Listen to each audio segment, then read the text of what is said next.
Today we are talking to Rabbi Wildes about the different flavors of Judaism. Now, you remember a couple of weeks ago when we talked to William, Yes. who told us about escaping from execution in Iran and coming to the United States to convert to Judaism. He told us that he discovered something he didn't know, which was that Judaism came in many different flavors. And in America. In America, it comes in many different flavors. Yes.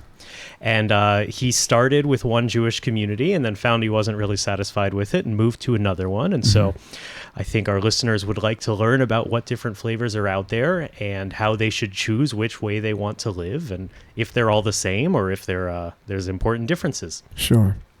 So why don't we start really basic? When we say, a person's Jewish, a community's Jewish, what do you really need to be to call yourself Jewish? Okay, that's a great question. I mean, I'll be really technical. That means the people about whom you're speaking are either born Jewish, which means that their mothers are Jewish, or they were converted to Judaism, that they had a halachic conversion to Judaism. To speak about a Jewish community, that would contain non-Jewish people is not crazy because you have people always looking in. MGE attracts a good number of conversion prospects, candidates, but the community is comprised primarily of Jewish people either whose mothers were Jewish or were converted.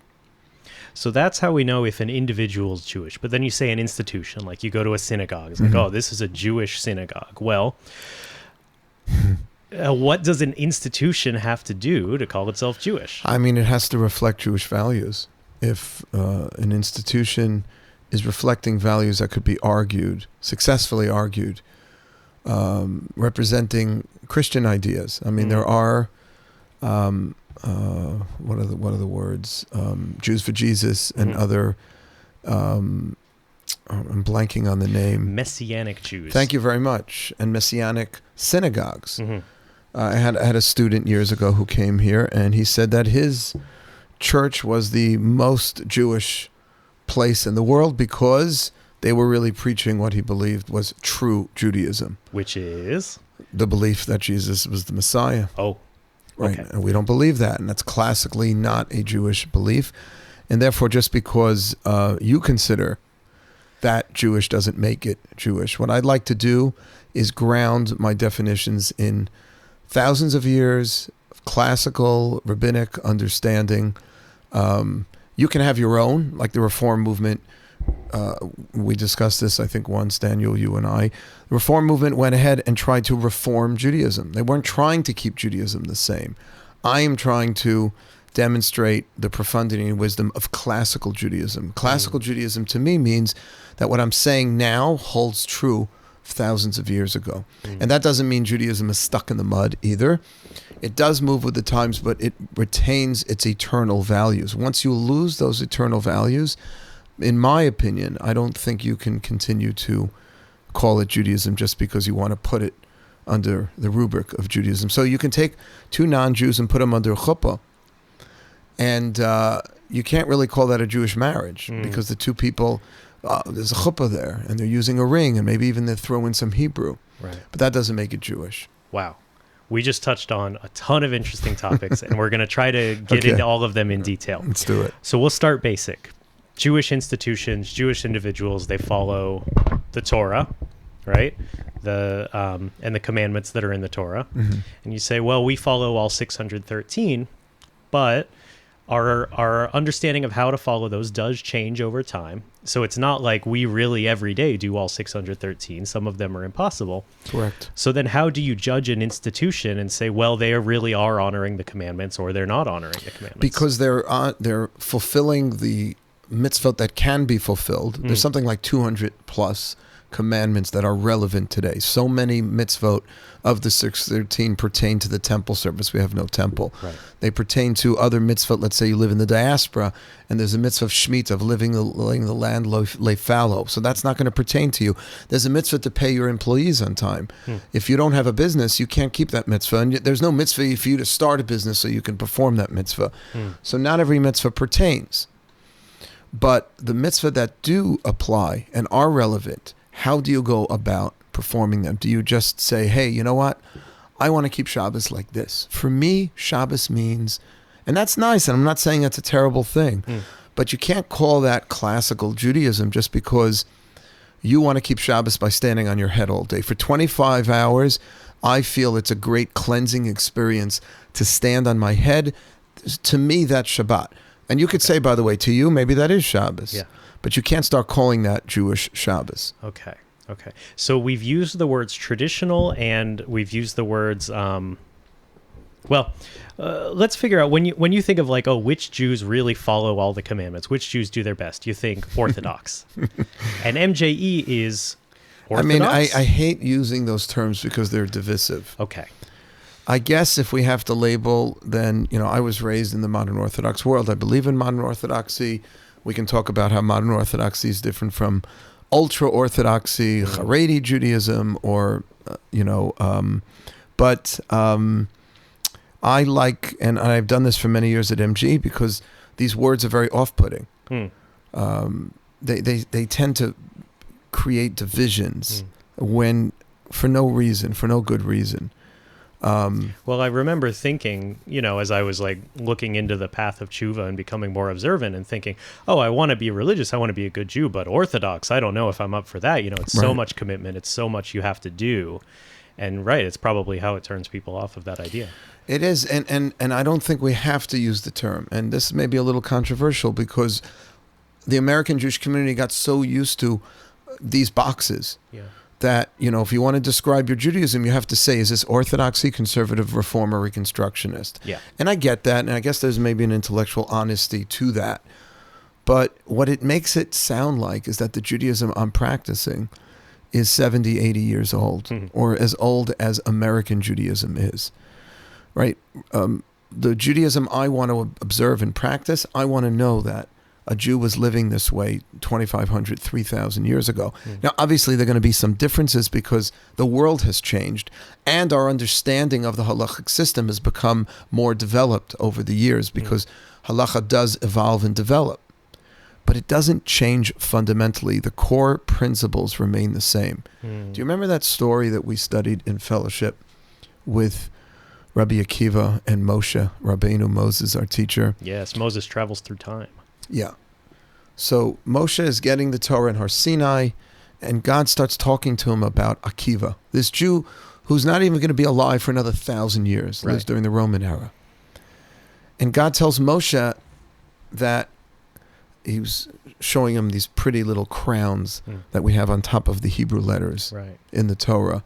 It's going to be someone so advanced and so sophisticated in his Torah, Akiva ben Yosef, he's going to be able to derive halacha from these little crowns. Moshe says, let me meet him. God puts Moshe in a time capsule, fast forwards him in Jewish history 1,000 years. Moshe's sitting in his classroom, can't follow. Right. And then when a student asks Rabbi Akiva at the end, hey, where'd you get that from? Where do you know that information to be true from? Right. He answers famously, halacha l'Moshe Sinai. This is one of the laws passed down from God to Moses at Sinai. So what was happening? Because Moses didn't remember hearing that law on Sinai. Right. So, well, it's not that he didn't hear the law. The conversation, because it took place 1,000 years later, had 1,000 years of Jewish scholarship developed. Right. So Moshe wasn't able to follow what was going on. But then he became, whatever the word is for the Talmud uses, he became like placated, or he was okay when he heard halacha l'Moshe Sinai, because he realized that what they were discussing and arguing over was based, what source? On something that Moses himself had heard at Sinai, which we believe he remembered. Okay. But the conversation was alien to him because 1,000 years had transpired. Okay. But it was still based on the same principles. That's what I want to know. Right. That when I'm observing, the Judaism I'm observing today is based on the same principles that God gave over to Moses at Sinai. Wow. But here's where it becomes challenging, though, because you say, well, there's one law that Moses received at Sinai, and then for thousands of years we've been developing our practice of the law, developing our understanding of the law. Good. And applying it. And the way it gets developed is that it gets applied differently in different generations. Right. And different great rabbis look at that law a little differently. Right. But that doesn't mean it's changing. Okay. But you did say different rabbis look at it differently, and I think this is where because different minds think differently, of course. this is where modern Jews might say, well, does that mean I can choose any flavor of Judaism I like? Or Right. if we don't want to say flavor, I can choose any Jewish community I like because they're honoring the same law, but they just have different ways of interpreting it. Right. So, look, you could say that, and I don't disrespect anyone who makes that kind of evaluation and makes Right. those kinds of decisions. But there are rabbis and there are rabbis. Okay. Just because a rabbi decided in 1 year to read a verse differently. So the Torah says an eye for an eye. Yeah. How do we read that verse? So we know that it doesn't mean, it's not meant to be read literally. Okay. Why? It's not because in 2026 Mark Wildes doesn't think it's politically correct to gouge out someone else's eye, God forbid, if their eye was taken. Yeah.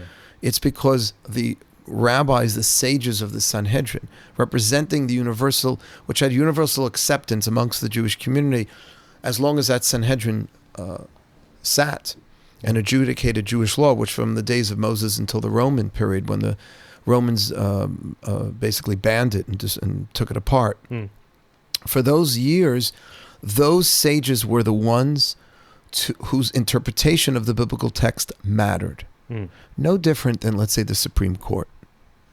You could have a big scholar today, Alan Dershowitz, big legal scholar. He's driving 95 miles on the freeway. Right. Police pulls him over, and he says, listen, I'm emeritus at Harvard. I've been teaching law at Harvard over 50 years, which he did. The way I interpret that clause in the Constitution, okay, that's not a good example. Good luck. Right? That way allows me to drive 90 miles. Right. Good luck. He's going to get a ticket. Why? Because he's not a member of the Supreme Court. The Supreme Court are the ones authorized to interpret the Constitution. And there's a system, or else it's anarchy. It's everybody's going to do whatever they think is good in their own eyes. And guess what? We won't have a one Judaism. We'll have, how many Jews are there in the world? 15 million? We'll have 15 million versions of Judaism. Right.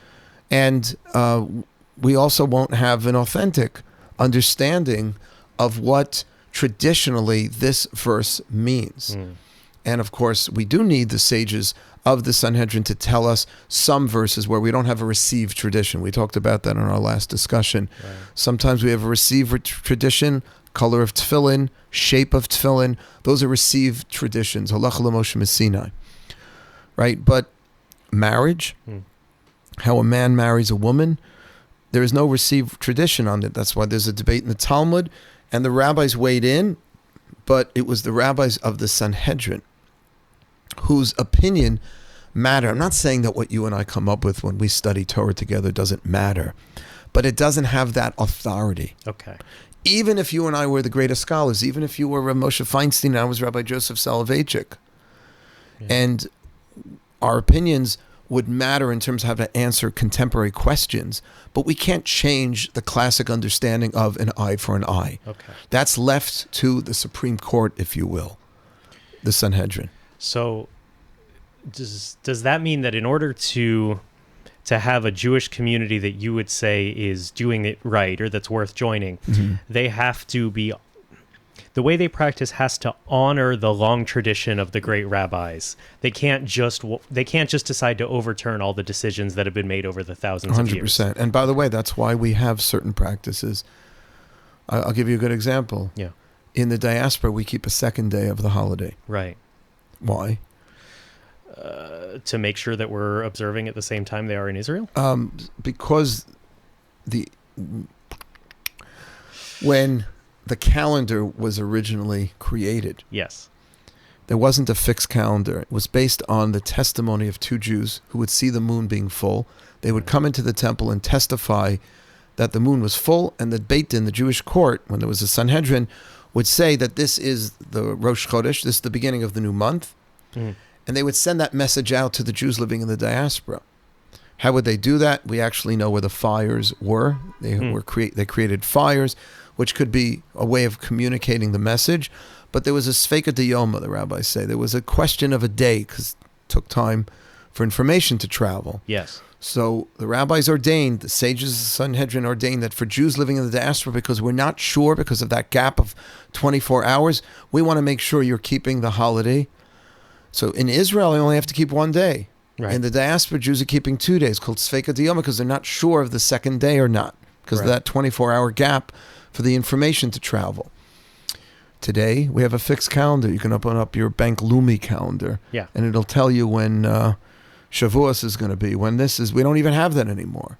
But we don't have the legal authority to simply change a rule or change a law. Okay. Or the same thing would apply with some great prayer. Let's say a rabbi wrote 2,000 years ago. If you believe that these rabbis had a certain stature that contemporary rabbis do not possess, then simply changing words that they used, it would be inappropriate. And I would say that's a big dividing line between conservative and Orthodox movements. Okay. Conservative movements believe in greater rabbinic authority of contemporary rabbis than, let's say, Orthodox rabbis believe contemporary rabbis have. Yes, that sounds about right. So if you're, moving to a new town and you want to start up your Jewish life there, and you're choosing a synagogue, I know you said that you don't like the term Orthodox, but do you think that if you're looking at your list of synagogues, the word Orthodox indicates to you that they're going to be doing things right? Yeah. I thought so. I mean, that's the reason why we have to simplify things. Yeah. And that's the reason why I guess people are choosing, when you move to a neighborhood, I want to join this type of synagogue or temple. And this is not to, God forbid, put down anyone else's choice. Right. If anyone's listening to this and they go to a Reform temple or a conservative synagogue, whatever it is, we respect and we love everyone. And I'm happy that people are going somewhere. Oh, yeah. That's incredibly important. But if you want to know from a Jewish traditional perspective, you want to know that the prayers that are being said in that synagogue and that the policies that the rabbi is following in that synagogue are based on thousands of years of rabbinic tradition, then you would have to be going to an Orthodox synagogue then. Okay. And we can talk a little later about how consequential that decision is of what synagogue to go to. Even though we're very happy that people are going to synagogue at all. Correct. It is a consequential decision if you want to live an observant Jewish life. And so we can get into more details about that.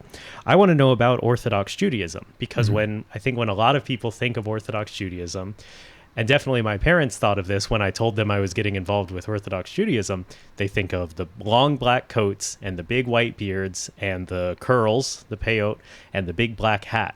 But I'm sitting across the table from you, and I see that you are not dressed this way. I was a little disappointed the first time I came. You didn't have the big black hat. I don't look like a real rabbi, I know. So who are those people who dress that way, and what's the difference between those communities and Orthodox communities that don't dress that way? So the dress is really just a superficial kind of expression of more fundamental differences. Let me start with what unites. Okay. What unites is an allegiance and a fealty to Jewish law, Jewish practice, observing Shabbat, both the biblical and rabbinic traditions. That's what unites, let's call it, modern Orthodoxy with ultra-Orthodoxy. Okay.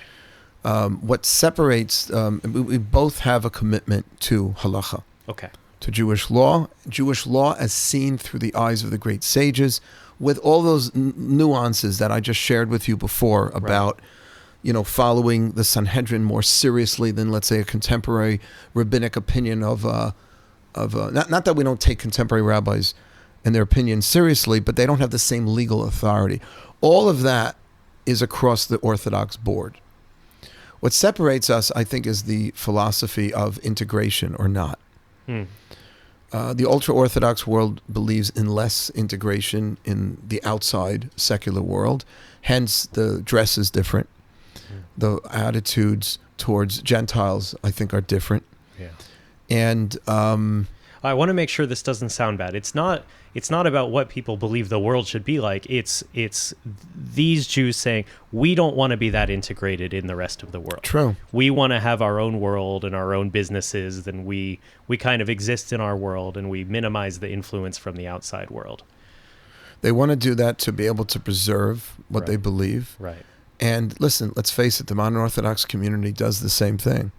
Right. To some degree. If you go to Teaneck, if you go to the Five Towns, Sure. I just went to Muncie. Yeah. Very cool. Holy city of Muncie. Yeah, it was a lot of fun. Yeah, it's beautiful. You go to these communities. Just ate the whole time, but it was fun. A lot of kosher food there. But listen, The modern Orthodox community has to do this to some degree too.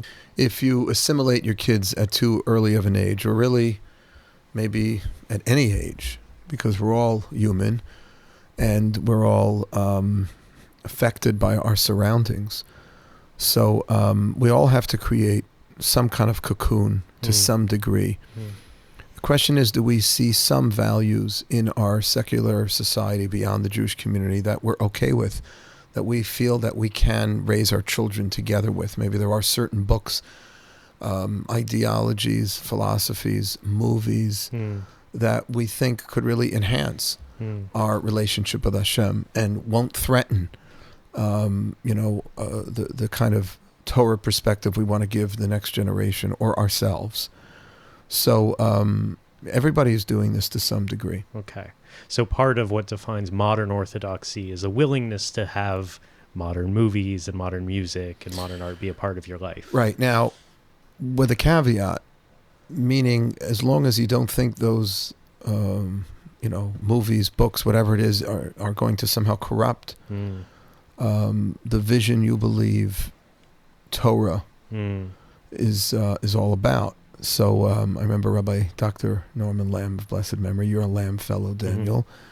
So Rabbi Lamb was the president of Yeshiva University. He literally wrote the book on Torah Umada, which is it's the insignia that you'll see if you go into the elevators at Yeshiva University. It says Torah Umada, Torah and Science. Oh. But it refers to the whole gamut of human knowledge that modern Orthodox Jews believe is appropriate to study alongside Torah. It's Torah with. Now, it starts with Torah. It doesn't start with the science. It starts with the Torah. But the idea is that, Rabbi Lamb said that, this is dating a long time ago. He says, when he talks about Torah Mada, he says, I'm referring to Shakespeare, not Madonna. Okay. If you remember who Madonna is. Like, you're trying to find the wonderful things in secular society that can enhance your relationship with the God that you think can help perfect your personality and refine you. And there were different great rabbis who studied secular pursuits, including Rabbi Soloveitchik, who had his PhD from the University of Berlin in philosophy, studied epistemology, and wrote his dissertation on the writings of Hermann Cohn. It was a great, more in the existentialist realm. Rav Aaron Lichtenstein, Tzadok Levracha, also of blessed memory, was his son-in-law, who had a degree from Harvard in English literature and would include references to Milton in much of his Torah writings. And they would find wisdom, which is not so hard to find, great human wisdom that can help bring out the Torah wisdom, because it may be a little more contemporary or it brings a different nuance of it. In the Haredi world, they look a little askance on that. Now, I'm generalizing. There are people in the Haredi world that are not against that. And Lubavitcher Rebbe, who was a Hasidic Rebbe, we know he studied... he was an engineer. He was an engineer, but, that's a little more maybe in the hard sciences. Yeah, right. But I'm sure he read,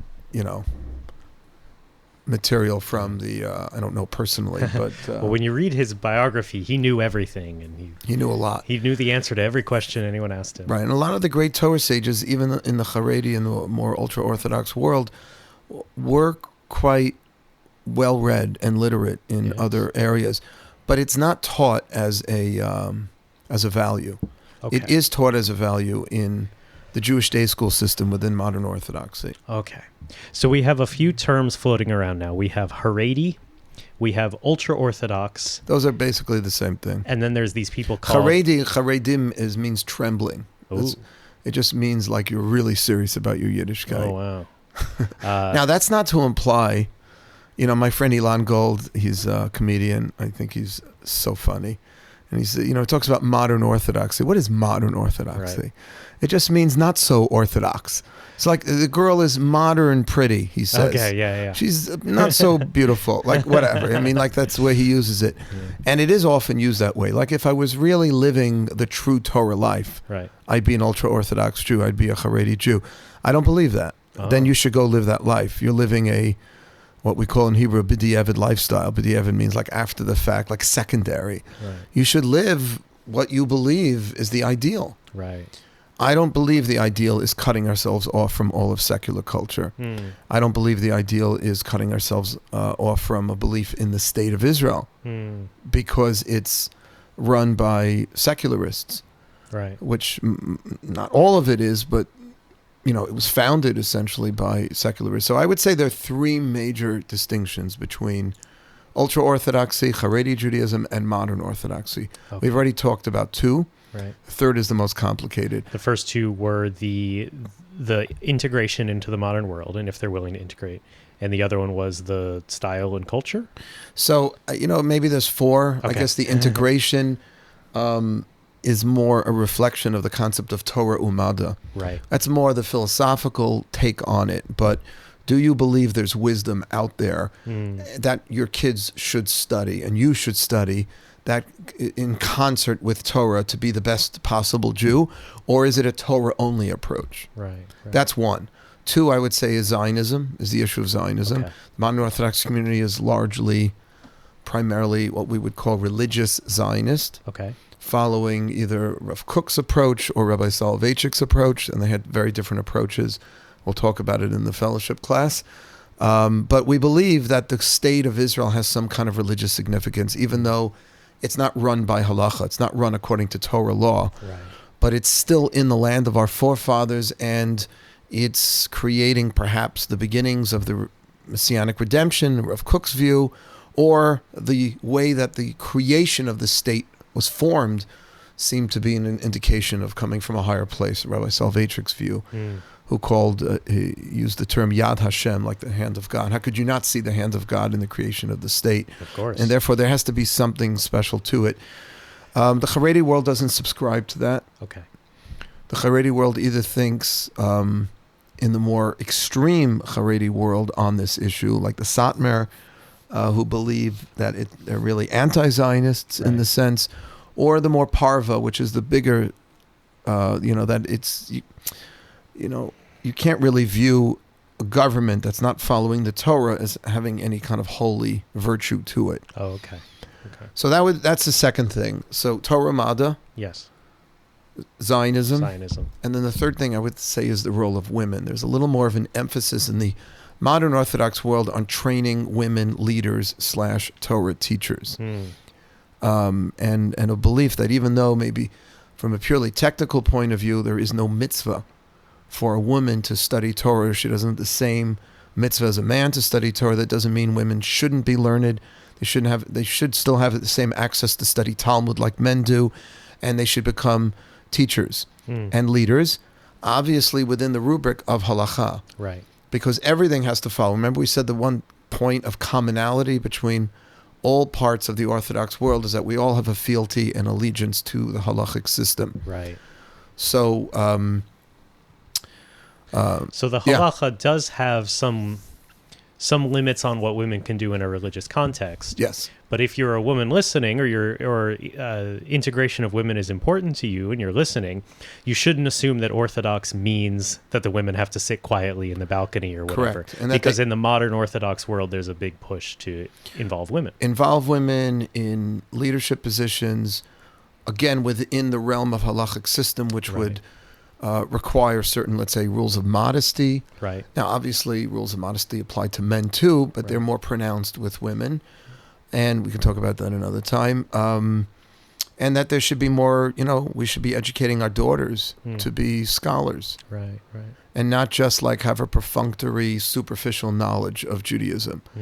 My rabbi of blessed memory, Rabbi Grumblat, who was a little more from the Haredi world, felt very strongly about this in regard to women. Because he said if a woman today gets a law degree, a medical degree, a doctorate, and her understanding of Judaism is like third grade, because we're reticent to equip women with the same Jewish education, then what we're basically causing women to inherit is it's not going to be very sophisticated Judaism, and women are going to be turned off to Yiddishkeit, to Torah, because they're going to see it as infantile relative to the secular pursuits. Right. And the professional field that they've entered, where they have a very sophisticated understanding. And by the way, that applies to men and women too. We shouldn't have such a gap between being so sophisticated in what we do professionally and not being terribly sophisticated in our Torah knowledge. I think what you're saying there is that generally women are about as smart as men, and the secular world... Some would argue more. I learned that the hard way in law school, by the way. Oh, is that right? Yeah. And law school is one example of how the secular world is encouraging women to get more and more education, take on more and more professional responsibility.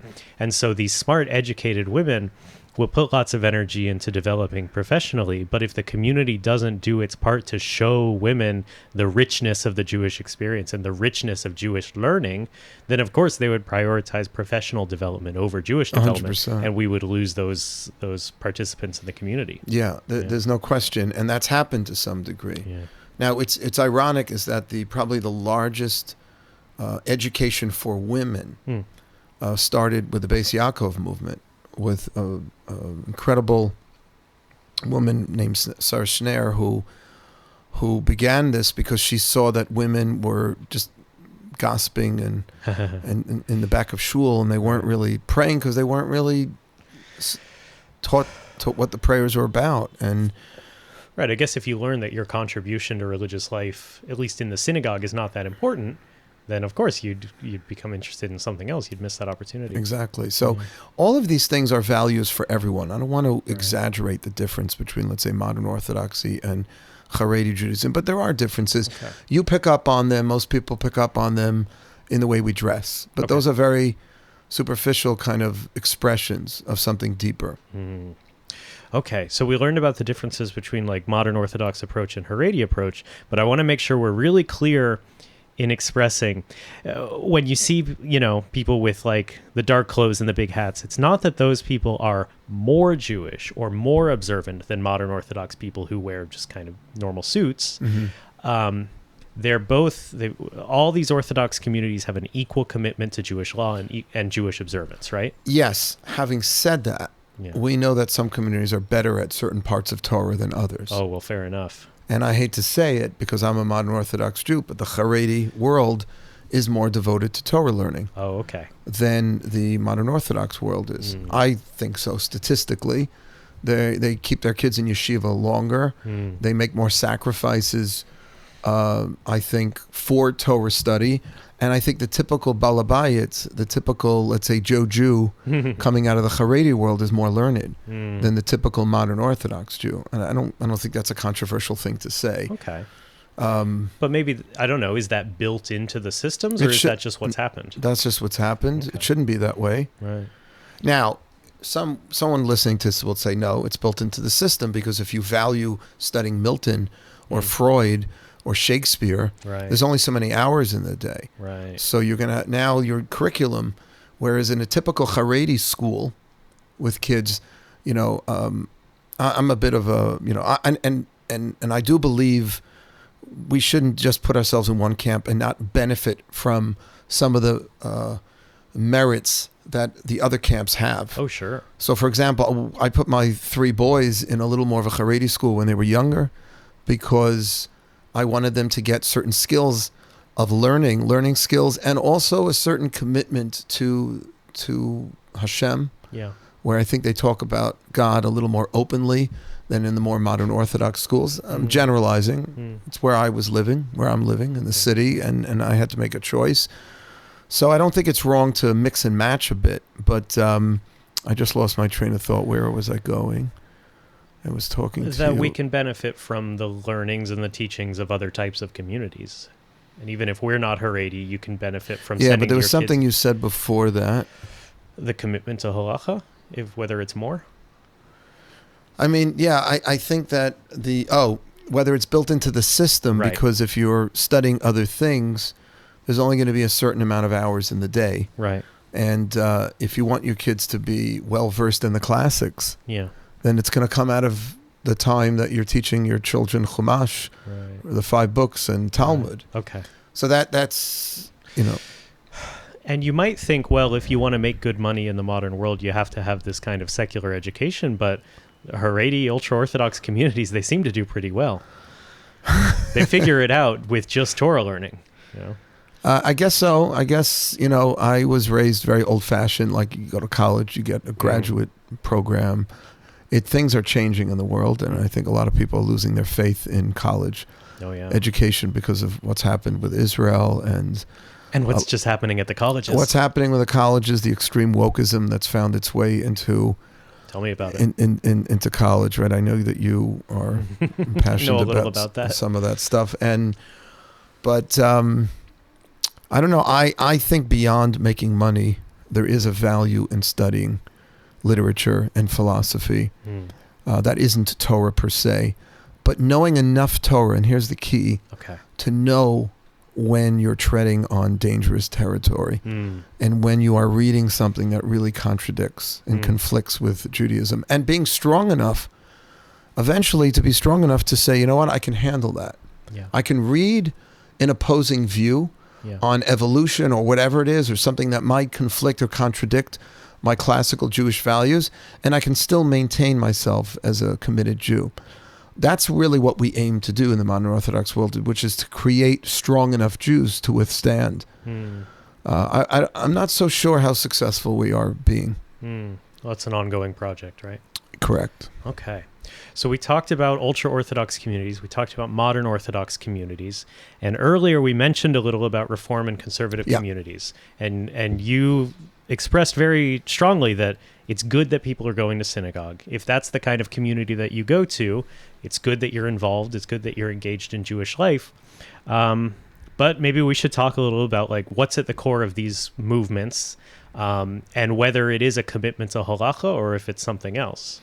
Yeah, so I'm not an expert on Reform Judaism, and nor am I an expert on conservative Judaism, but I think I have a decent handle on their takes on the halachic system versus, let's say, the Orthodox.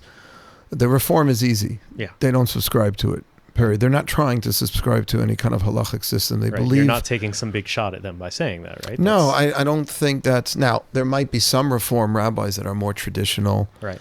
And that see greater, and I know I know personally some Reform rabbis that, consider certain halachot really... I'm trying to think of the word, just of great value. They take them quite seriously, but they don't have a binding effect on the Jewish community. Reform Judaism does not believe that the Bible obligates you to carry through with certain activities. But, like the Torah says, for example, not to mix the kid in its mother's milk. Right. Right, so we know that we're not supposed to mix meat and milk. Right. Reform Judaism doesn't say it's prohibited. It's an idea. It could express the concept of cruelty. To take a kid and boil it in its mother's milk is the height of cruelty. It's an idea. It's a value. It's not an observance.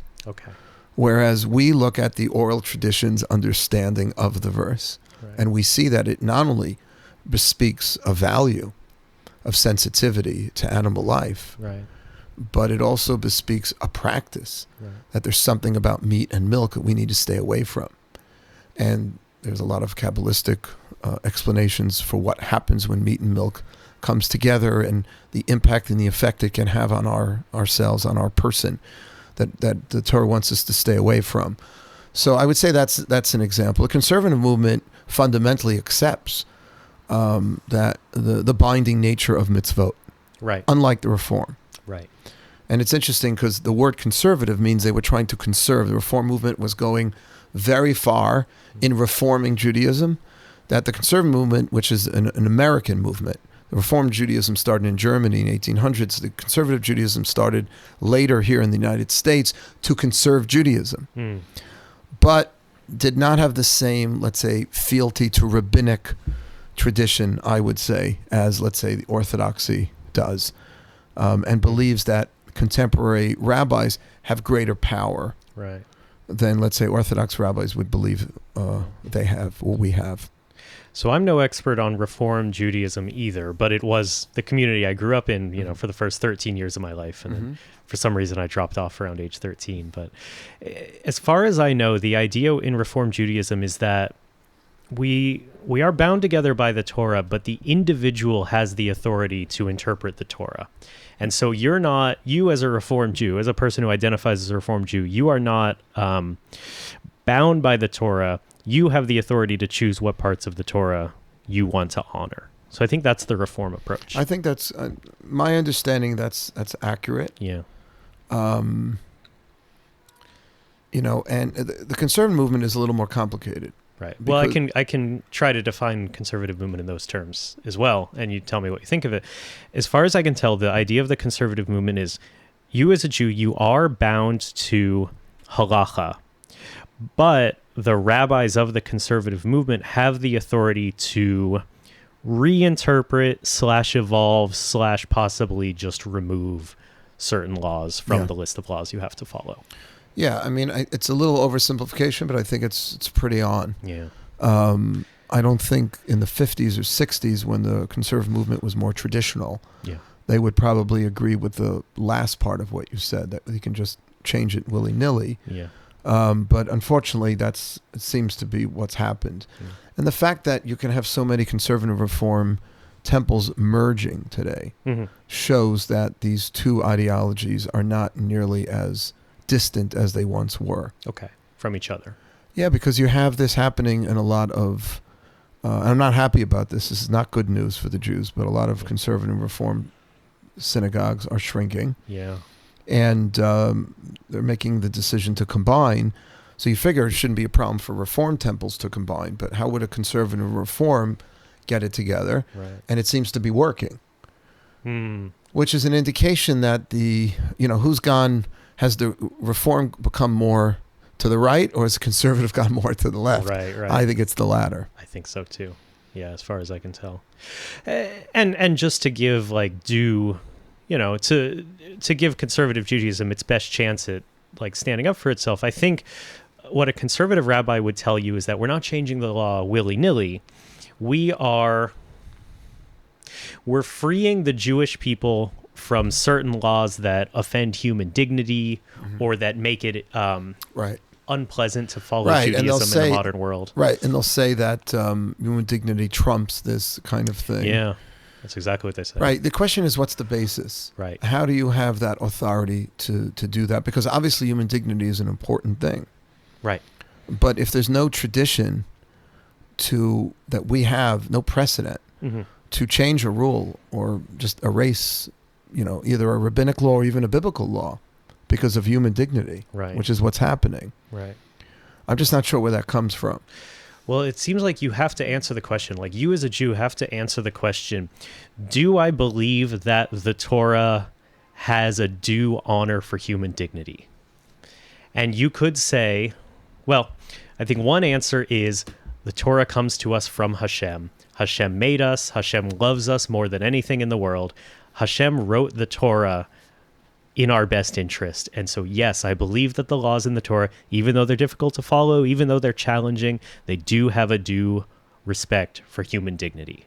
That's one answer. And the other answer is the Torah is very old. It comes from a different time. It comes from a different culture. The people then didn't understand what we do now. They didn't have the proper respect for human dignity that we do now. And so while we still honor the Torah, we as modern people know better than the people at that time on certain subjects. I have no problem with us saying we may know better than people, but than God. And this is really what it comes down to, because if you believe in a divinely authored Torah, then it's the height of presumptuousness and arrogance to say, well, we know better of what human dignity is about than God. And if God prohibits a certain activity and we say it should be okay because of human dignity, then we're basically saying we have a better concept of human dignity than our Creator. No? Yeah. Yeah, I want to try to, defend, any of the movements. This is a little unfair. Let's be honest, it's a little unfair. We really should, and we could, if you want, Daniel, we really should have a conservative rabbi, conservative rabbi here to do this properly. I know a few. Right, we're not doing this properly. You're asking me my opinion, my perspective. I'm not an expert on it, but my understanding is, and the same thing with reform, because I also see I'm a big fan of Emil Hirsch. I don't know if you know him. He's a reform rabbi here on the Upper West Side. I listen to his material. I find he has tremendous wisdom. And I don't agree with everything he says because he's a Reform rabbi. Right. But he's like a serious Jewish leader. Yeah. And did you have him on the show yet? I haven't. No, I'd love to. David Bashevkin, I was just on 1840. I was a guest on David Bashevkin's, and he had Emil Hirsch. And there are others like that. Yes. There are others like that. But well, I want to clarify the noises I made a minute ago because we were defining what conservative Judaism does, and I was trying to pause and say, do I feel that we're being fair to this movement? Because I want to be careful not to categorize them unfairly. But honestly, the way we described it is consistent with everything that I've learned, and I've been around conservative Judaism for a while. You are actually more in it than I am, in a sense, because you were a parishioner, a congregant of that movement. Right. Both Reform and Conservative. And when you say that you'd have to believe that we as modern people know better than the Creator, I think the answer is that the conservative movement has this thing called the documentary hypothesis, which is an academic way of saying it's a belief that the Torah was written by humans. And they've identified like which exact humans wrote which parts of the Torah, and they're incredibly meticulous about it. It's unbelievable how detailed this documentary hypothesis is, but it is ultimately the idea that humans wrote the Torah. Maybe they had divine inspiration or not. But I think once you believe that, then of course you can believe that the Torah is flawed and its understanding of human dignity is flawed, and that we as modern people know better. Yeah, I think that's an accurate... a lot of this comes down to whether you view the Torah coming from a higher place. Right. Because what ultimately gives you the humility and the respect for Torah, and I'm not saying people outside of the Orthodox community don't have respect for the Torah, but there's respect and there's respect. Yeah. You're going to give a different kind of reverence to a divinely authored work than you are to the writings of William Shakespeare. You have a lot of respect for Shakespeare, but he's a person, and people make mistakes. Yeah. And how much, we have this thing, when I went to law school, we studied this thing called, I took 3 semesters of constitutional law. It was my favorite course. And I had Professor Rudenstein, he should live and be well, amazing scholar, and he had this thing called framers' intent. Yes. You look at a clause in the Constitution, and you ask yourself, what did the framers of the Constitution have in mind? And that's the authors, right? The founding fathers. The founding fathers. Right. And how much into the future could they see? Right. When they said you have the right to bear arms, they didn't know about the AR-15, Right. So, when you view the Torah, as I do, it's coming from Hashem. It's coming from a higher place who's not bound by time and space. Oh, okay. So when people ask me all the time, how could Judaism have anything intelligent to say about electricity on Shabbat? Right. Good question. Electricity is only 150 years old, so because it's not about people. Yeah. What we do is we analyze what work means, and that's a biblical term. Yeah. We're not supposed to do work on the Sabbath. Right.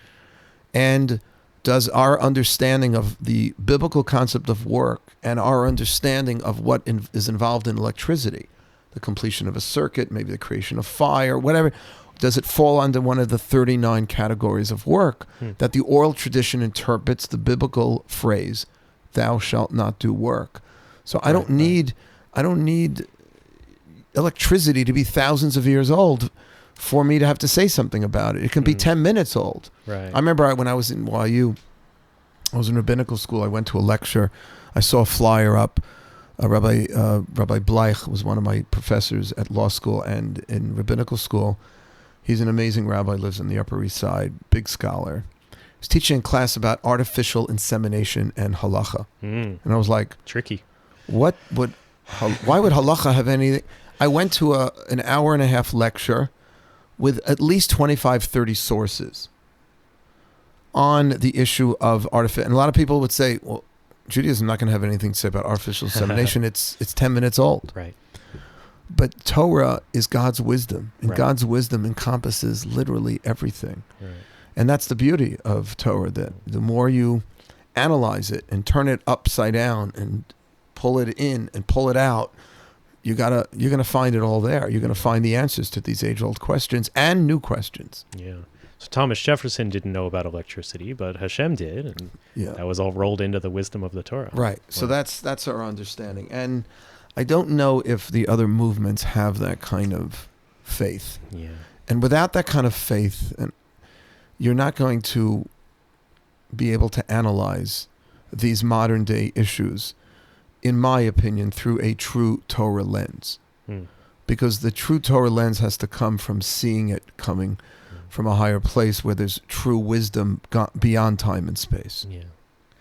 Wow. Well, I hope whoever's listening, I hope our listeners will appreciate that we really tried to give due respect to the different forms of Judaism.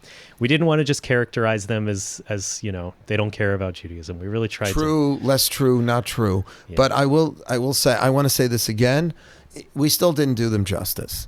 We didn't, unless we're going to have a reform. This is all in absentia. So I don't want anyone walking away. And again, we are all Jews. Yeah. And we have to love each other. Oh, yeah. And we have to respect each other. Yeah. And it's hard respecting people with whom you disagree over very fundamental things. But all Jews are responsible for one another, the Talmud says. And last time I checked, when it said "V'ahavta l'recha kamocha," love your neighbor as yourself, it doesn't mean only people that agree with you.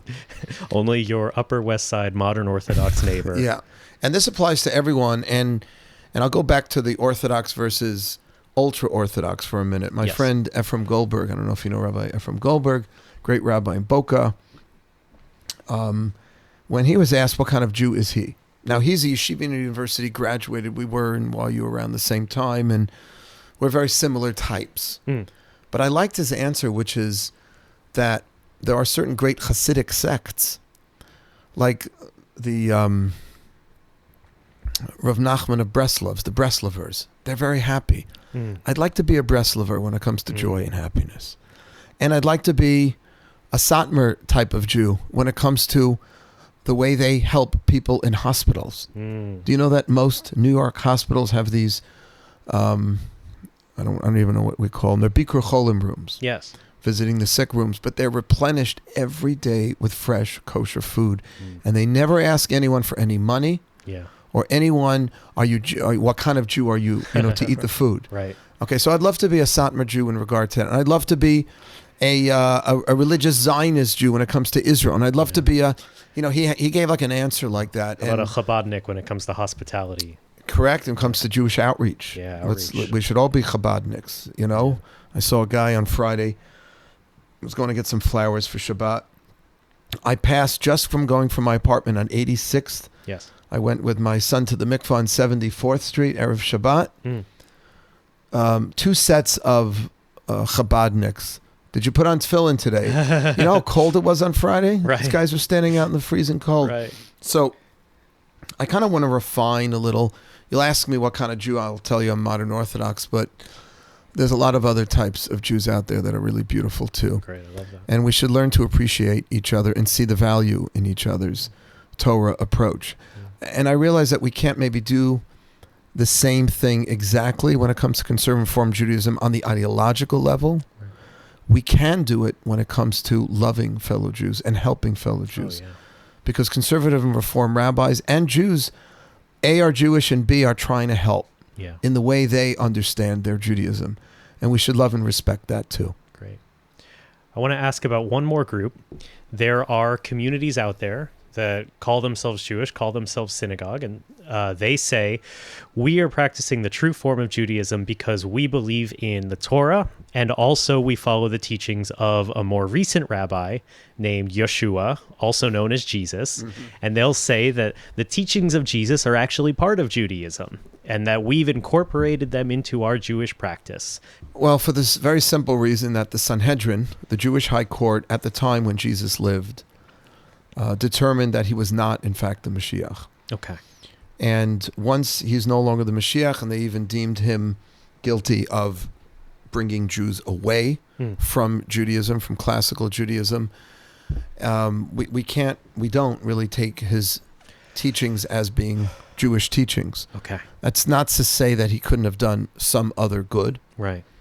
But to base your whole religious outlook on someone that was, not taken seriously by the main rabbinic body, obviously is problematic. So the prophets make it pretty clear what the Mashiach is supposed to bring. Okay.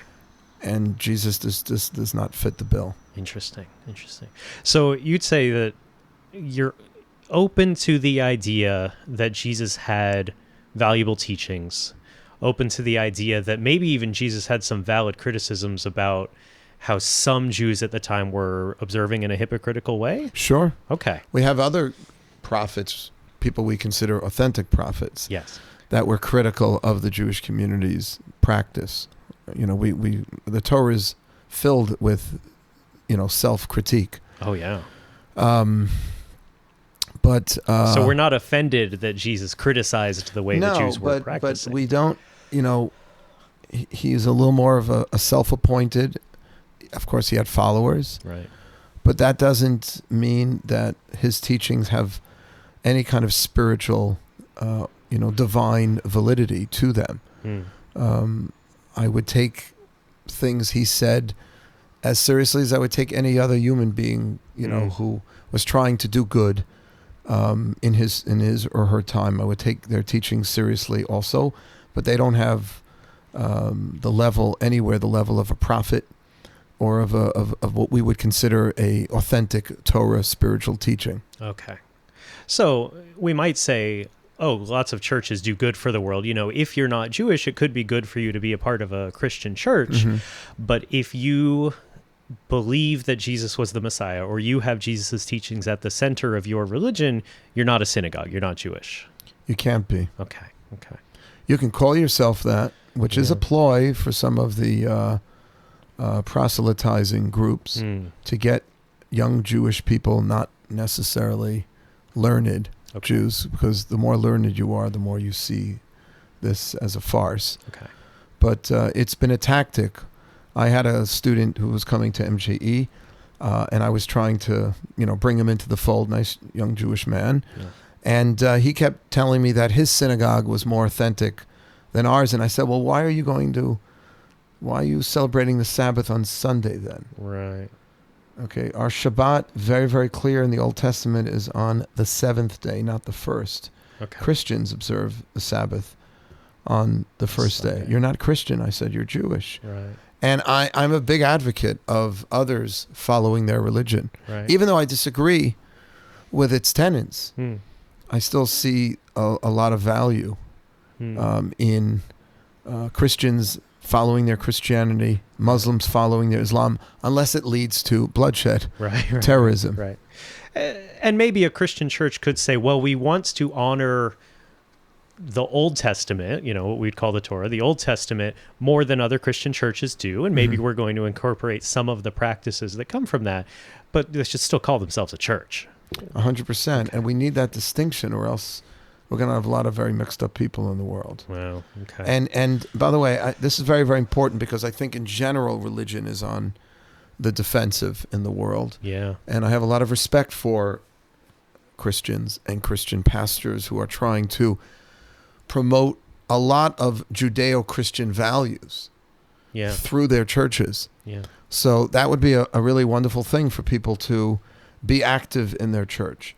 Can I say at the same time, and this is what I'm saying, that I don't believe that their teachings are true, right? But I still see that there is good value in practicing those religions for those people. Yes. Okay, great. Well, we've covered different forms of Orthodox Judaism, all the different, some of the different forms of Jewish practice they are, Messianic or Jews for Jesus types of communities. So the listeners have a variety of flavors, and they know what's in them, or at least have a taste of what's in them. And it's now it's on you to decide how you want to live. Yeah. So I'll tell you, if we had more time, or if you want to do another segment, what we really should do also is make this more practical. This was definitely, maybe that's my fault. I get a little detailed and maybe... we have time. There's no rule that says it has to be too philosophical. But, if you wanted to bring up like more practical ways of celebrating your Judaism, I would just say, and we can finish with this if you would like, that Shabbos is just such a core practice of Judaism, and if you really want to feel Shabbos, you got to come into the community where Shabbos is really being practiced and observed and celebrated every week. Okay. Now, when I grew up, Friday night, we would get in the car and we would drive to the Reform Temple. And I remember loving it. We would sing songs and there would be a guitar. Yep. And I remember, I mean, I was small, so I remember it being a ton of cookies that were available at what they call the oneg. I mean, it's a great memory to me. It's, it's part of what like brought me into the Jewish world. But I think what you're talking about is like when you accept the actual practical limitations of Shabbat, such as not driving, such as not playing instruments, using electronics, looking at your phone, then the magic of Shabbat really comes alive for you. Yeah, and I applaud what you did, how your family raised you to bring you to that Reform Temple Friday nights. Yeah. However you got there, that was a good thing. Yeah. But the only thing that's going to ensure that the next generation and in 3 generations from now, there's still Shabbos. Yeah. Is if there's a real shutdown of the world. Yeah. And you're not going to get, you said it beautifully, Daniel, you're not going to get the magic of Shabbos while everything else is still going on. That's not to say you can't get some, and Judaism is not an all or nothing proposition. I've always said that. Some Judaism is better than no Judaism. No question. But if you really want like the magic. Yeah. And the magic's really, I've experienced it since I moved to the city. It is tough when you live outside of a big city, and it's always challenging. But like moving to the city, coming to MJE, really committing to observing like in an observant way, it really comes alive, and I wouldn't want to live without it. That's the blessing of Shabbat. Yeah. I'll tell you a quick story that I shared in my first book.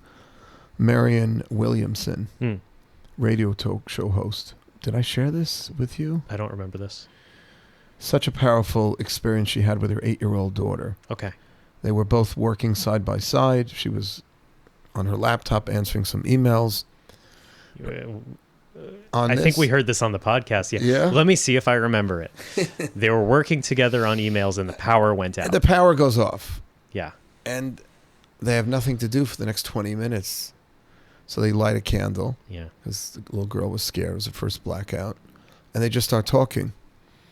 And when the lights came on, they went back to their work. The little girl turns back to her mother and she says, "Mommy, you think we'll ever get that chance again?" And the mother's like, "Chance for what?" She's like, "To talk like that. We never speak like that."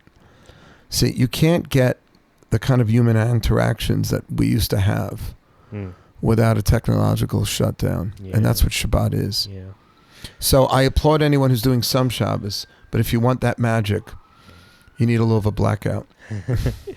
Well, and you make that commitment to like not use your phone on Shabbat, and then you're observing Shabbat. It's like the afternoon, and sometimes you might get a feeling like, oh, I'd kind of like to look at my phone, or I'd kind of like to watch something on YouTube or whatever, and you get that feeling. But then it's harder if you're not living in a community. Yeah, this is why to do it alone, it'd be so challenging. Very, very difficult, and that's why one of the things we have at MGE is because most people who come here are 20s, 30s singles. Yeah. And you don't have a family that's doing it. Yeah. And a lot of people come to MG, their families are not Sabbath observant, and they're in the city in their little 2x4 apartment, and they're done with the MG service, and they come back, now what? Yeah. Shabbos not out in the summer till 8 o'clock. Yeah. And it's sleep for 6 3:30. hours. Sleep for 4.5 hours. Well, that's why we started a Sudashli Sheet program with a class before it, and and there's nothing greater than hanging out in Central Park and meeting 1,500 other singles. Oh, yeah. Yeah, there's nothing like Central Park. It just fills up with Jews all of a sudden. It must be very confusing to the rest of the world. Like, where did all these Jews come from? Yeah, what happened? Great. Okay. So that's a taste of, like, the magic that you can experience if you really commit to honoring the halacha. Yeah, and also, it takes me a little while to end here. I know we're ending this like 3 times. I'm not rushing you. But last thing I would just say, you want to be part of a community that's growing and active. Yeah. Wherever that is, because if you want to pass this thing on, kids need excitement. They need fun. Judaism has to be uplifting and fun. And to send your kids to a regular school and then Jewish school after school, which never worked in this country, the Hebrew school program. And and of course something is better than nothing, but it's not fun. You want to give a fun Judaism that's exciting. Yeah. And keep your kids in it long enough so that when their brains develop and they can start forming true, intellectual ideas, they're not, they're still with the game, so they can get the profundity and the depth of Judaism, which unfortunately, when you graduate your kids from Judaism when they're 12 or 13 at their bar bat mitzvahs, Yeah. they're not hearing anything too sophisticated. Yeah. Yeah. And that's when their brains are sophisticated Yeah. enough to handle it and enjoy it. And then you grow up hearing all these other sophisticated things, and you look at Judaism look at all the sitcoms Okay. written by Jewish writers. Of course. Why do they always portray Judaism and Jews as schleppy, as kvetchy, Yeah. Neurotic. neurotic? It's like the Woody Allen, and update it to 2026. I don't know who today's Woody Allen is, but Oh, there'll never be another Woody Allen. but it's not a very informed Judaism. Right. Let's put it nicely. Mort on Family Guy. His name's Mort. He's this generation's Woody Allen. He owns a pharmacy and he's always complaining. He's always chilly. Yeah. Why are they doing that? Come on, maybe these Jewish writers should be a little more positive. Or hire a Jewish writer that's Sabbath observant, Oh, I see who what you're loves saying. Shabbos and who knows enough about it to write about it intelligently, And Well, they don't want to hire that guy because he'll leave early on Friday while they're trying to write. I actually have a podcast on that. Yeah, you should listen to it. It's a good one. You know what I'm The talking Simpsons about? writer. Mhm. The Simpsons writer. Mhm. That's right. Yeah, it was a good one. Great. Well, I think people have a taste of what's out there, what some of their options are, and what some of the magic can be if they take on a more observant life. Anything else we need to cover? I mean, there's so much more, but So we'll much more. let people Right. rest. Thank you, Daniel. Very This is good. great. Thank you.